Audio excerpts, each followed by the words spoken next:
Yes.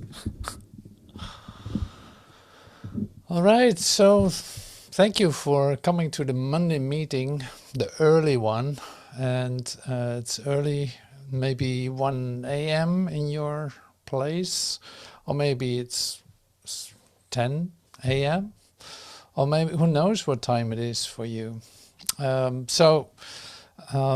Great that you're here. Today is the Miracle Monday, the Mind Training Monday. And what we do is we use a lesson of A Course in Miracles. And today I want to keep that really basic. So starting with lesson 4. And this has everything to do with the thing that's on your mind all the time. And so not to speak in big mysteries, but the thing that's on your mind all the time are your thoughts. So how actually should you deal with it? What should you do with it? How can you, get rid of them if possible? Or how does that work? And what is the role of them in your spiritual awakening? What do you do with them? So hopefully we get some insights today in that. That would be great. And lesson 4 is already putting you in a certain direction. And so to come into this, because I don't want to get too fast. I want you to keep up with this. I want you to be right here where I find myself, and so that's why I stop talking now and just be quiet with you for just a moment, and to become still, receptive, present here, and let's do that. Just to start with that in this way. So don't forget to breathe and relax, and allow your mind to become still, to not do anything with your thoughts at this point. But later on it's going to be different, but now it's quieting down, relaxation, a still moment together if I stop talking. Yeah. So here we go.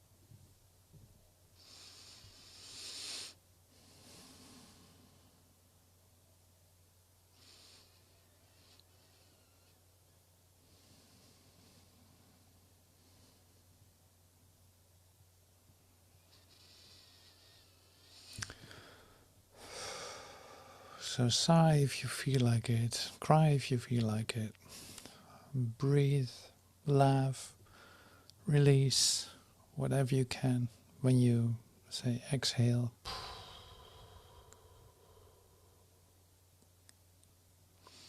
Feel all the subtle changes that are occurring.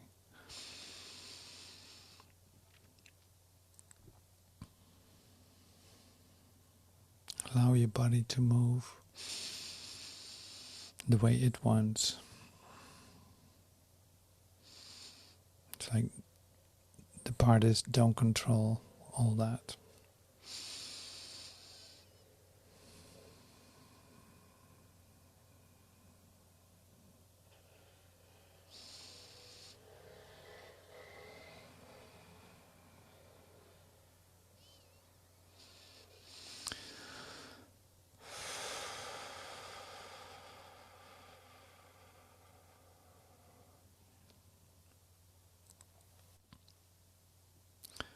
All right, that was a short, quiet moment together.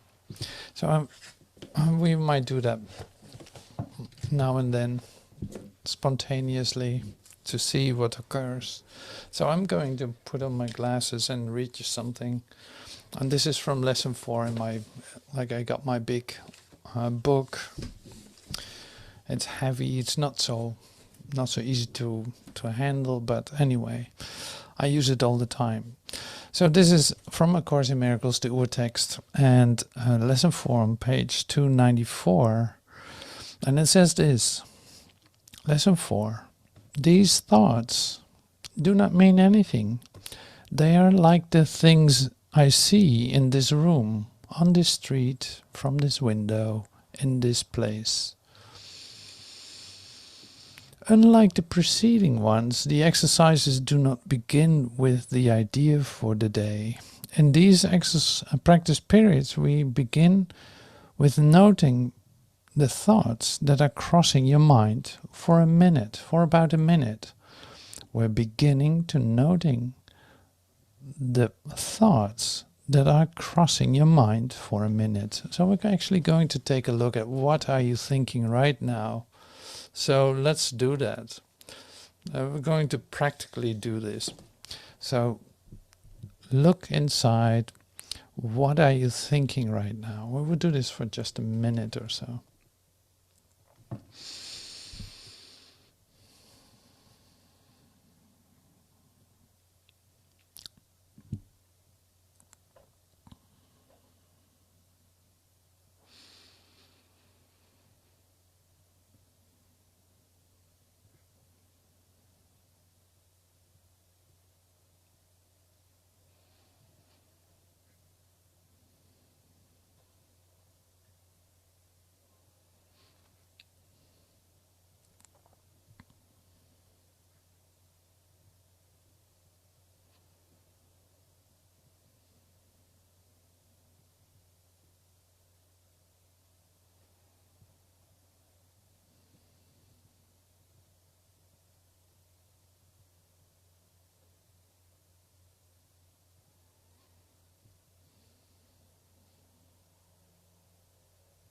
Yeah, that's great. So what were you thinking about?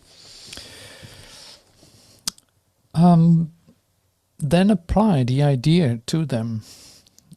The idea is, these thoughts that I was just thinking do not mean anything. They are like the things I see in this room, on the street, from this window, in this place.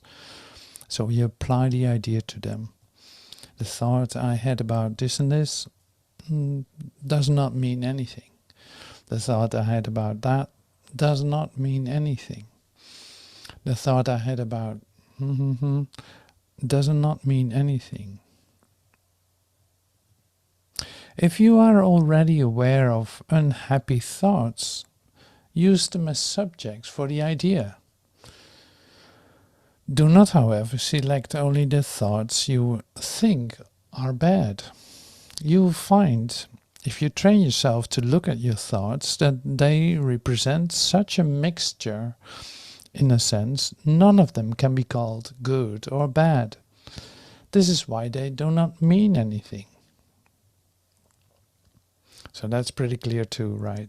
So you think a mixture of thoughts, unbelievable, like a big mix, good thoughts, bad thoughts, ugly thoughts, thoughts you'd rather not think, you name it, but they're all meaningless because nothing can be called, none of them can be called good or bad.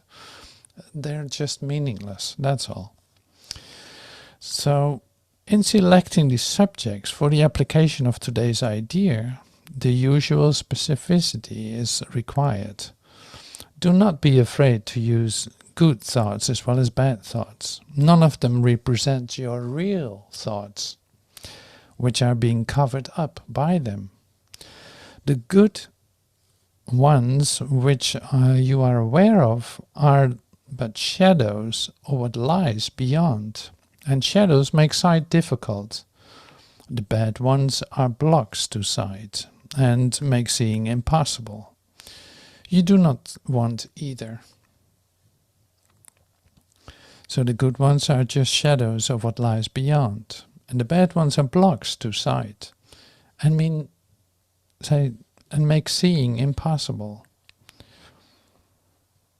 Wow, this is amazing. So it's very fundamental, but it's an amazing exercise. This is the major exercise and will be repeated from time to time in somewhat different form. The aim is here to train you in the first steps towards the goal of separating the meaningless from the meaningful. It is a first attempt in the long-range purpose of learning to see the meaningless as outside you and the meaningful within. It is also the beginning of training your mind to recognize what is the same and what is different. And using your thoughts for application of today's idea, identify each thought by the central figure or event it contains. For example, this thought about so-and-so does not mean anything. It is like the things I see in this room. You can also use the idea for a particular thought, which you recognize as harmful. This practice is useful, but is not a substitute for the more random procedures to be followed for the exercises. However, do not, however, examine your mind for more than 2 minutes. You are too inexperienced as yet to avoid a tendency to become completely, pointlessly preoccupied. Further, since these exercises are the first of their kind, you may find the suspension of judgment in connection with particular thoughts difficult. Do not repeat these exercises more than 3 or 4 times during the day. We will return to them later. So now this just looks like a lesson from A Course in Miracles. It just looks like a lesson that is just doing something. But when you actually take a look at this, you see that everything is in it. Like, it's unbelievable with what you are, say, confronted with, or what is actually being presented. So in other words, if you would do this lesson completely wholly, you would, say, enter into spiritual vision. Like, you would enter into timelessness, into as I call it, like the spiritual, you can see with your spiritual eye, not being able to see error anymore. So in fact, in every lesson of A Course in Miracles, you have the possibility to enter into say your celestial state. But how does that work with this lesson? Well, here it is. Like, if you take a look at your thoughts and you identify them, you validate them, then they are something to you. They have a certain value. Otherwise, you would not even take time to take a look at it. So that is a huge thing, because look around you. When you look in your room, when you look in the street, when you have thoughts about things, that in fact, say, makes the world you see. It manifests literally the world you see. And there have been like lots of courses and trainings for using that to become rich, or to do this or to do that. But we're actually not using it that way. We're using it for a whole different purpose, to see them, the thoughts, the dreams, the ideas, for what they are. And then it becomes like, you take away the value of them, in the sense of you start to see right through them and see that all the thoughts that you can come up with are meaningless. They are a temporal idea that comes and goes. It is no solidity. It has no truth in it whatsoever. And that is huge. So you see, it's like one layer deeper, you actually see that by not validating this, by not validating your thoughts, whether you think they're good, they're bad, or you're fighting if they're good or not bad or yes, good, all this hassle around them keeps yourself just occupied with the idea of the ideas, of the thoughts, and which is not going to give you anything. You can keep yourself busy with it, sure, but it's not going to give you anything. So under all of this, is what it says too, is like, are your real thoughts. So in the real thoughts are a different quality of thoughts, and you say you cannot think them with the thinking mind that you're used to use. It works differently. And so how does that work then? Like, how can I think real thoughts? I would love to learn that. And basically it comes down to seeing your own thoughts for what they are, not validating them.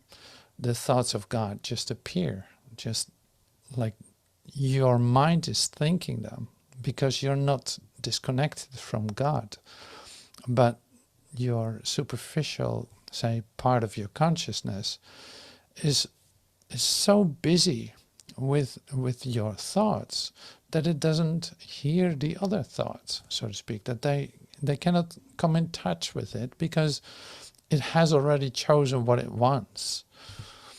So, and this is something that we see all the time. You know, it's like you cannot see something if you don't want to see it, because you already want something else to see. And that's deeply ingrained in your system to do it like that. But it can change, of course. So that's why we do this lesson. So we take a look at it. We take a look at the thoughts. For 1 minute we have looked at what you are thinking. One by one, these thoughts might have a certain meaning to you, but in reality they are meaningless. They're actually a block to sight. They're actually a block to your spiritual vision, to see all things new. So that's why it's important to take a look at it. Like, you can say it like this. It's like if you would just meditate without taking time to look at what you're actually thinking, then you would still validate certain aspects of your thinking. It's inevitable. So that's why I love to bring this in as a use for, say, the undoing of your validation system and allowing you to have a new experience of yourself that will emerge also when you meditate, but also in your daily life. Just it makes everything easier in a sense if you recognize that you can always return back to the idea like, oh my God, I gave this so much validation, but it has no value. It's only a temporary moment with what I was thinking, and in that it has no reality. So what is it that I want for myself? What is it that I'm actually looking for myself? What is the reality of who I am? How can I experience that? How can that come in my awareness? So slowly but certainly you see that it is like first it shines, but then certain your thoughts are shining, like attracting attention. But then suddenly that changes by your training, by your looking at it in a different way. And that gives you the opportunity to see beyond these, like, in fact, distractions, and see what lies beyond, to come in direct contact with that what is, instead of that what isn't, even though it screams and shouts and attracts attention and all that. So this is great stuff. So in this lesson, it is huge, in fact, what is being offered. That's why they say, like, okay, just for 2 minutes, not any longer, maybe for 3 or 4 times a day, but don't overdo it. Because there's no use in continuously tackling all your thoughts. No, then that would become your new hobby, so to speak, and you occupy your time with that. So then you would still miss the the possibility of direct communication. So this goes on. This goes on all the time. So that's why I picked this one out. It's like, well, lesson 4 is really a great help. So, and the next one is, of course, very helpful too, is the lesson 5. I'm never upset for the reason I think. So then the emotion comes in. But see, this is already great, lesson 4. These thoughts do not mean anything. They're like the things in this room, in this street, in this window. See, it is all to discover that the thought system that you have, where everything is time-based, where everything is form-based, three-dimensional reality, is not what it appears to be. So there's a possibility to look beyond it. And so in order to get there, we do these exercises. And it works really well. It works really well. So that's lovely. So that's a great one. I always love to read the review of them too, because it's like a summary of the lesson. Here it is. These thoughts do not mean anything. The thoughts of which I'm aware do not mean anything because I'm trying to think without God. And when you read that, what does that do with you? It's like you try to think without God. So and you think that you need to hold on to some of your ideas while you actually recognize that you're thinking without God. That's interesting because that shakes something, doesn't it? Like that's really something else. I'm trying to think without God. I think that's all right. Like to create my separate world. In fact, I'm doing that actively when I do that. I'm actively creating a world that appears to be separate from God. Like I create my own bubble with it. My whole validation system of all the things that are so important and that need to happen. And that is such a great idea and all that. All this, or that's a bad idea and it should never happen. See that you actually do that all the time with your, with your perception, with the way that you look. In fact, you continuously get yourself in touch with all the validation that you give it. At the same time, you're thinking, separately from God. How can you tell the difference? How can you know that you're thinking different? It's like separate from God's ideas. Because you feel the difference. Like you feel the emptiness of the thought that you are thinking. You feel maybe the pain that is connected to it. Maybe you feel the I actually should put it the other way around. When you think, with God, you feel the connectedness. You feel the communication. You become the expression of it. You feel the warmth and happiness of it. The inspiration that is given you. That is the difference. These thoughts of which I'm aware do not mean anything because I'm trying to think without God. What I call my thoughts are not my real thoughts. My real thoughts are the thoughts I think with God. I am not aware of them because I've made my thoughts to take their place. Okay, so here's my commitment then in this. Here's my commitment speaking. I am willing to recognize that my thoughts do not mean anything and to let them go. I choose to have them being replaced by what they were intended to replace. My thoughts are meaningless, but all creation lies in the thoughts I think with God.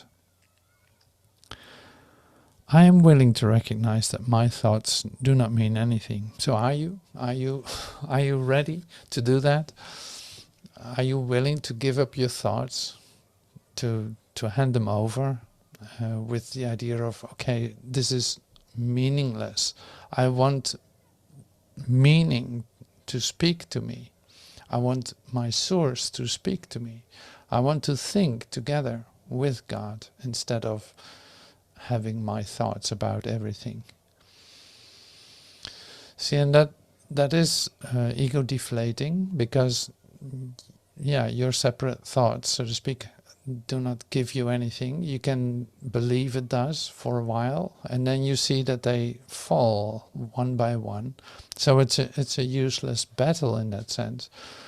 And so what do you lose by giving those thoughts up? By surrendering your thoughts, if you want. It's not really a surrender, since they're meaningless, but to you it can feel like a surrender because you value them.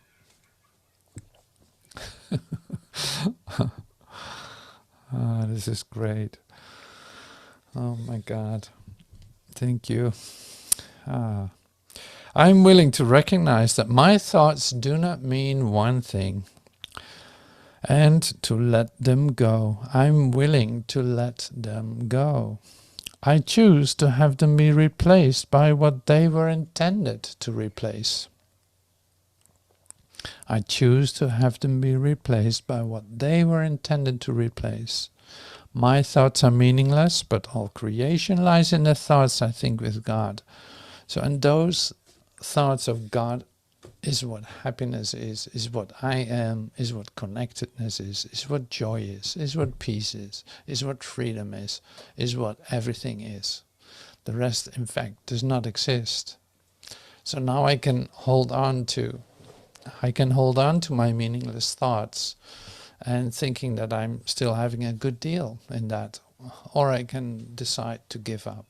So this is your declaration. Yes, I want to give up my thoughts, and I don't know how to do that, but I'm willing to let them go. So my willingness is sufficient in this procedure. I'm willing to let them go. I don't want to hold on to them. So you can come up with all kinds of defenses against this, and I don't have to share any of that with you. You know all about that too. It's like you can have all kinds of resistance to doing this. You can treasure some thoughts for such a long time, in fact, before you start letting them go. So each one will come to you, will come back to you. When you haven't let go of it, it will return to you, to come into your awareness again, and so that you can make another decision. It's like, yes, I'm willing to let this go. Are you sure? Are you sure? Yes. Okay. Then it disappears. In fact, it's gone. So that is a real cleanup. It's a real purification process. So the purification then is, in fact, an upside down word in this sense, because the only thing that really happens is you return back to the purity and that you are, and as you were created, like it was always like that. But the debris, the blocks, the debris, the old ideas, the meaningless stuff that you have put on top of it, now have a possibility to go. So that is then the purification, taking away what doesn't have any meaning and what actually never happened. So great. These thoughts do not mean anything. The thoughts of which I'm aware do not mean anything. And I'm willing to let them go. I'm going to do that right now. So then what to think? Well, it will come to you. You don't have to fill that in. That's the great part. So the more space you, offer yourself in your mind by letting go of your thoughts, immediately is taken by light, by creation, by direct communication, by that what really brings you joy and a sense of connectedness.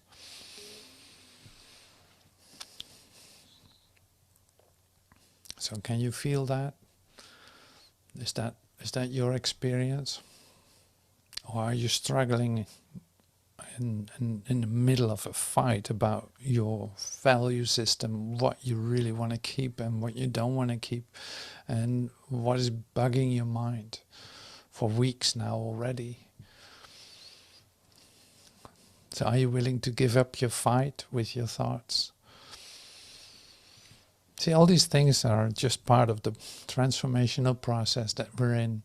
And yeah, great opportunities here to let go. All right, so that's lesson 4. So there's always some text that is totally to the point, relating to what I just shared. For instance, here's chapter 5. So in chapter 5, Healing and Wholeness,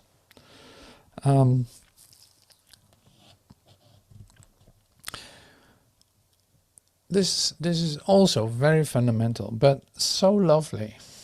See, and that's why it's great to use a book that is completely congruent. You know, it's like there's no conflict in it whatsoever. So whatever I open up and pick up, I can directly relate to what I've just read. So here it is. In section B of chapter 5, it says, healing as joining. Now look how beautiful this is. Healing is an act of thought by which two minds perceive their oneness and become glad. This gladness calls to every part of the sonship to rejoice with them and let God Himself go out into them and through them. Only the healed mind can experience revelation with lasting effect, because revelation is an experience of pure joy. If you do not will to be wholly joyous, your mind cannot have what it does not will to be. So healing is an act of thought by which two minds perceive their oneness and become glad. This gladness calls to every part of the sonship to rejoice with them and let God Himself go out into them and through them. Well, here we go. That's so great. So, talking about putting these other thoughts, like for what they are, leaving them, leaving your meaningless thoughts, but coming into the recognition of my oneness with you, having that thought as like receiving that for ourselves. Not that it is my idea. No, it's like, here it is. Healing can take place. It's a moment in which we recognize our oneness and we automatically start to communicate. See, and that is happening right now. That is your opportunity to feel, to think with God, to directly think with God, to directly allow God to come in and through your awareness. So that is, say, a miracle moment in that sense. It's a miracle moment in which I recognize I'm completely connected with you and with God at the same time. There's no thought obstructing that. There's no meaningless idea that I hold on to, letting somebody in. There's no idea in the way for that to occur.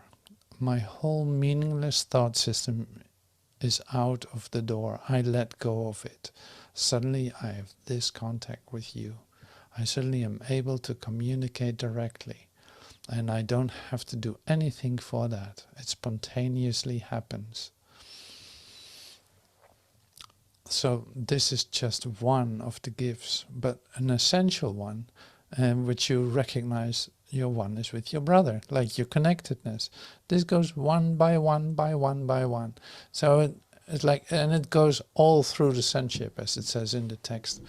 But say this part in your spiritual awakening, this part in your transformation is so essential, because in most spiritual paths they're talking about enlightenment and complete fulfillment or complete, say, realization, but the steps towards do it, the use of miracles to come to that realization or revelation is hardly ever mentioned. So here in this Course in Miracles, it came just to help you with that.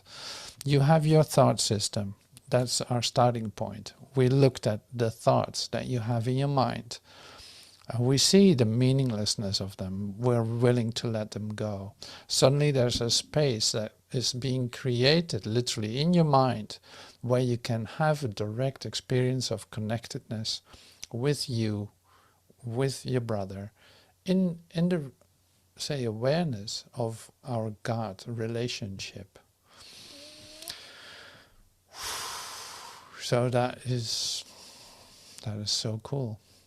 Something really happens when you enter into that light and love that you feel for your brother, or that you're just picking up. You know, you start to just pick that up. It's like, oh my God, look at that. We're directly communicating. I can feel that. Can you feel that? Oh yeah, it's happening right now. And it's really making me happy. I knew it was possible. I knew it. So then in this moment that we recognize this together, something really shifts. And that is, the timeline is being collapsed. Like there's a real speed up taking place. It's a real quantum moment for us to come to this and to, say, experience this. So you end up, say, later in time than you were just a moment ago, closer to the moment of, say, recognition of your resurrection. So this goes, like, I can share this with you because you're definitely ready to hear this. So that's why we practice the miracle. That's why I love to bring in the Miracle Monday. It's like, okay, we come together, take a look at the lesson, just simply do them and see what is possible in it, what it's offering continuously in different forms, but continuously the same offering, the recognition of your oneness with your brother as an essential step in coming to the realization of the truth of who you are, which is your, say, your enlightenment, if you want. But that sounds like, yeah, whatever that sounds like for you. So the practice of this is why we're focused on, not so much on enlightenment, more on the practice of miracles, coming to the practice of recognizing your oneness. Let's start with that. If you see that in everyone, hey, fine. Then all takes care of itself at that point. If you recognize your oneness with your brother, you forgive, in fact, your brother. You shine your light into this world, recognizing your brother as one with you. My God, that's great. That's great. So then you come closer to the end of time. You come closer to the moment of revelation, of realization. Great, great, great. So this is just one, like I try to express to you the completeness of just one lesson and the amazing masterpiece that we use, like the Course in Miracles, we use to connect all the dots together to see that there's literally one of us.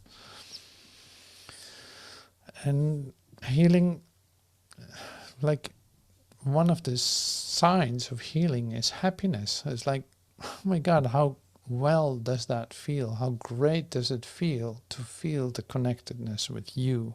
Like that is my healing. That makes me, sets me free. That, yeah, that is inexpressible, really. That's the best word, inexpressible. So that's great. So yeah, we just keep on using this in our lessons, in the moments that we come together, and in very different ways it's being expressed. So we can use all of it, but like we come back to the same point all the time, because that's where we work. It's our workspace. That's where the big change is happening. The undoing, dismantling almost of your armor against yourself. All right, so this is what I love to share with you. So I want to end with a prayer that for sure is also in alignment with this. Let me see. Oh yeah, see, you can't believe it. Lesson 292, which on page 406. A happy outcome to all things is sure. God's promises make no exceptions, and He guarantees that only joy can be the final outcome found for everything. Yet it is up to us when this is reached. How long do we let an alien will appear to be opposing God's will? And while we think this will is real, we will not find the end He has appointed. As the outcome of all problems we perceive, all trials we see, in every situation that we meet, yet is the ending certain, for God's will is done in earth and in heaven. We will seek and we will find according to His will, which guarantees that our will is done. We thank you, Father, for your guarantee of only happy outcomes in the end. Help us not to interfere and so delay the happy endings you have promised us for every problem that we can perceive, for every trial we think we still must meet. A happy outcome to all things is sure.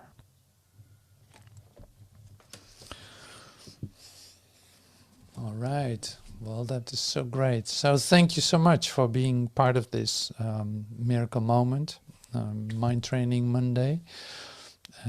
Thank you so much and have a great day. Thank you.